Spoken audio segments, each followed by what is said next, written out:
Μου είμαι απλώνεις ρε εμένα σου λέω. 6 παρά και έχω το 13. Ασφαλισμένοι του Ίκα σαν φαντάσματα από τις 4 τη νύχτα περιμένουν να κλείσουν ραντεβού. Εχθές ήρθα 6 και 20.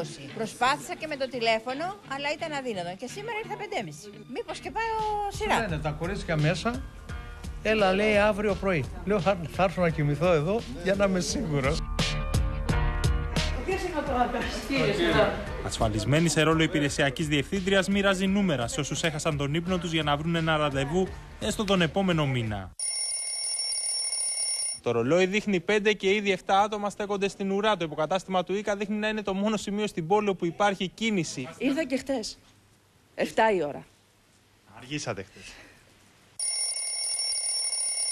Κοντεύει 6 και ήδη 20 ασφαλισμένοι περιμένουν έξω από την κλειστή πόρτα ανάμεσά τους και πολλοί εργαζόμενοι που έχουν πάρει άδεια από τον εργοδότη τους, όχι για να πάνε στο γιατρό, αλλά για να κλείσουν ένα ραντεβού με αυτόν.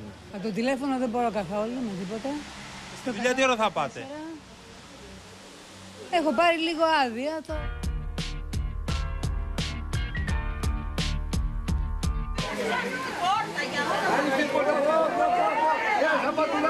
Στις 7 και οι πιο ψύχρεμοι χάνουν την υπομονή τους. Θέλουν πριν ανοίξει το τηλεφωνικό κέντρο να εξασφαλίσουν μια επίσκεψη στο γιατρό, όχι σήμερα, αλλά σε 32 ημέρες, στις 16 ή 17 Νοεμβρίου. 7.30 ανοίγουν τα γκισέ, από τις 7 όμως, όπως βλέπετε, ο κόσμος περιμένει υπομονετικά.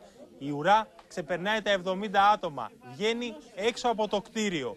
Όλοι αυτοί είναι αμφίβολο αν τελικά θα εξυπηρετηθούν. Οι εικόνες που διαπιστώνουμε όλοι με μεγάλη μας λήψη οφείλονται κυρίως σε αύξηση του αριθμού των ασφαλισμένων λόγω της συγχώνευσης των ταμείων. Μου είμαι απλώνεις ρε εμένα σου λέω. Θα στην κοπανίσω πρώτα εγώ, στο λέω. Ήρθα στις 5 και 10 και βρήκα ραντεβού για τις 20 Νοεμβρίου. Όσοι ήρθαν μετά τις 7 και θέλουν ραντεβού σε λιγότερο από μήνα θα πρέπει να σταθούν στην ουρά και το επόμενο πρωί.